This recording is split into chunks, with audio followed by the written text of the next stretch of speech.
Saudara, mari kita lanjutkan membahas tulisan dari Bapak Salihin, ya. Iin Salihin MSc adalah mantan fakulti member Prastia Mulia Business School, ya, yang dibuat tahun 2001, artinya 24 tahun lalu. Ini kita membahas penutupnya yang menurut saya amat relevan di dalam zaman now ini. Bunyinya begini, daripada saya potong, saya baca selengkapnya aja. Globalisasi akan memberi peluang baru. Siapa yang siap akan mendapat peluang. Yang tidak siap akan tersungkur itu, ya. Guanxi Network yang mengglobal akan memberi peluang yang lebih banyak lagi. Krisis moneter hanya sementara. Para pengusaha etnis Tionghoa akan bangkit kembali. Kalau tidak di Indonesia, ya di negara tetangga. Ya seperti kita lihat agak, nah, Singapura, ya, dia juga bisa banyak berkiprah, toh, di Filipina, di mana-mana kan. Demi kemajuan negara secara menyeluruh, kita membutuhkan mereka tetap di Indonesia. Mereka adalah aset bangsa. Ini penting, ini aset bangsa. Kalau mereka tidak dibiarkan bangkit, kita akan tersungkur dan kalah dalam persaingan bisnis internasional. Sekarang seorang tokoh komunis, sekalipun seperti Deng Xiaoping, pernah mengatakan, ini yang tidak ada di komunis di negara lain, ya, ini unik di Cina, di Tiongkok. Menjadi kaya adalah mulia. Biarkan sebagian orang menjadi kaya terlebih dulu, sebab mereka akan membawa yang lain menjadi kaya itu. Ya. Sekarang you lihat bagaimana pengembangan Tiongkok dengan BRICS dan lain-lain itu, jaringnya itu. Dia mengatakan begini, berapa banyak bangsa kita non-etnis Tionghoa yang ikut menjadi makmur karena keberhasilan etnis Tionghoa.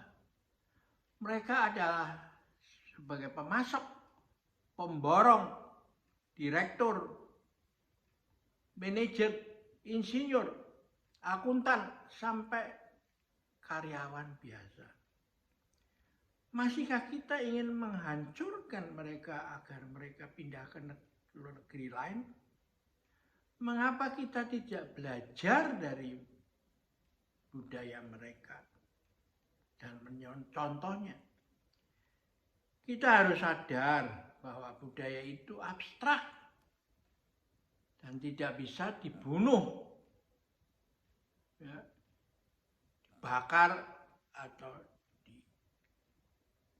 diusir, ya, yang sebenarnya kita kerjakan di masa lalu kan, dilarang-larang saat ini.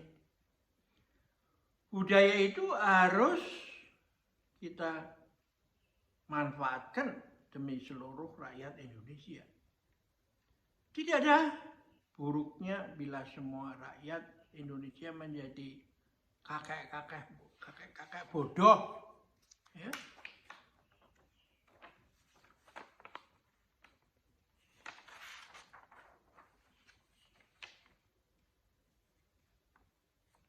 Dengan adanya WTO dan akan segera masuknya RRC dan Taiwan menjadi anggota, bisnis akan berkembang lebih pesat lagi.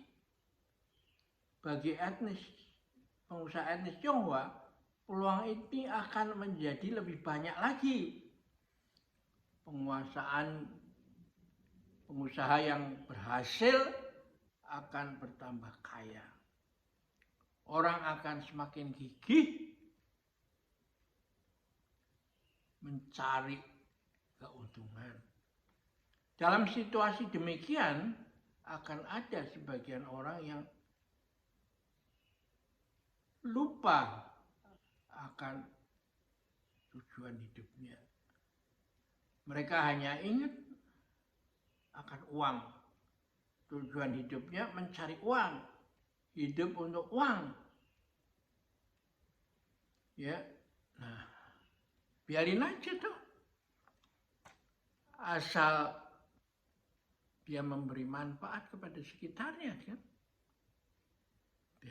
Dia memberi pekerjaan pada orang lain dan sebagainya, toh, diinvestasikan. Ya seperti yang kita lihat dalam PIK 2 itu, Pantai Indah Kapuk 2. Tanah yang terbengkelai, gegara ada orang yang lalu pemerintah sudah lepas tangan, belum ada dana budget untuk mengolah itu dan diserahkan pada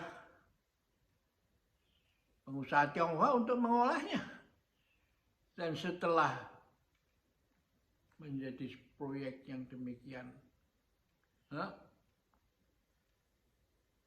moncer gitu, ya, lalu menjadi tempat kerjaan bagi begitu banyak orang, lalu ya mulai diotak-atik lagi. Jadi kita selalu nggak pernah belajar dari dalam kehidupan ini.